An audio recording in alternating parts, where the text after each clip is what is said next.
In this video, I'll show you how to disable subtitles in Call of Duty Black Ops 7. All you have to do is launch the game on your console or on your PC, and it should get to the Call of Duty homepage, and then select Call of Duty Black Ops 7.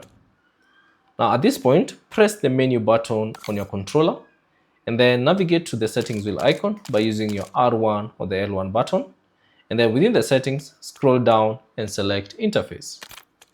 Now within the Interface section, use your R1 or the L1 button and navigate to the Readability section, and then find the Subtitles option and select it.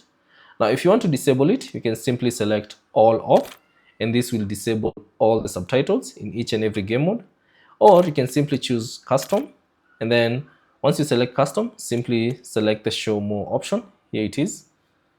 So select that, and then you can disable for each and every particular mode that you'd like. So if it's multiplayer, you can disable that. If it's zombie mode, you can disable that. If it's Warzone, you can disable it. And also if it's co-op campaign, you can disable it. Thanks for watching, and I'll see you on the next one.